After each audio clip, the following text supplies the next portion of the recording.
13ই December 26শে অঘ্রাণ এই দিনটা আমার খুব স্পেশাল দিন, কারণ এই দিনটাতে আমার বিয়ে হয়েছিল। আজকে হলো 2024-এর 13ই ডিসেম্বর।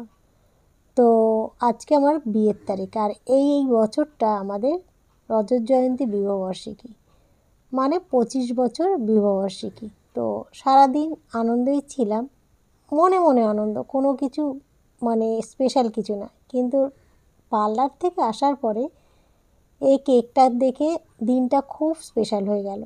অনেকক্ষণ অপেক্ষা করেছিলাম বর কখন আসবে দোকান থেকে, একটু চুল আঁচড়ে নিচ্ছে। দোকান থেকে এসে জামা কাপড় খুলে হাত পা ধুয়ে চলে এসেছি, একটু চুলও আঁচড়ে নিল। আর এই দেখো হাফ প্যান্ট পরেছে, আমি আবার বললাম।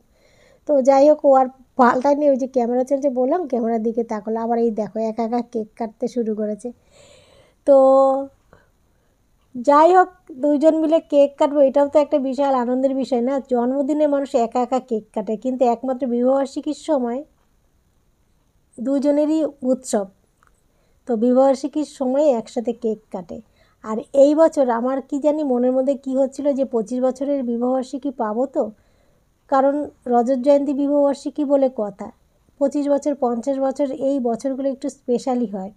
তো পেলাম, আর পেলাম ছেলে এই যে 25 বছরটাকে আরও স্পেশাল করে দিল।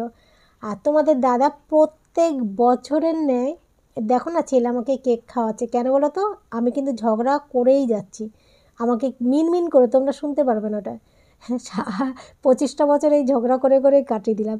তো মিনমিন করে বলেই যাচ্ছে আমায় কেউ কেক খাওয়ালো না, কেউ কেক খাওয়ালো না। শেষে ছেলে ওই যে শুনতে পেরেছে, শুনে খাওয়ালো, কিন্তু বর তাও শোনেনি। লাস্টে মিষ্টি খাইছে, তাও চিল্লিয়েছি আমি, তোমরা দেখো না, এই জায়গাটা আমি কেটে দিয়েছি। চিল্লিয়েছি, আমায় একটু মিষ্টি খাইয়ে দিলে না? আমি নিজেরা খেয়েছে গপ গপ করে, আমায় কেউ খাইয়ে দিলে না। শেষ আমায় খাইয়েছে। আর প্রত্যেক বছরের ন্যায় আমার জন্য এই বছরও গিফট নিয়ে এসেছে। প্রত্যেক বছর কিছু না কিছু আনে। এক বছর জানো তো আমার জন্য মোজা নিয়ে এসেছিলো। তো যাই হোক, সে ছোট্ট জিনিস হোক আর যাই হোক, খুব আনন্দ লেগেছিলো। এই বছর তো এই যে লাল রঙের কুর্তিটা এনেছে, কিন্তু কুর্তিটা লাল, তো আমি চেঞ্জ করব।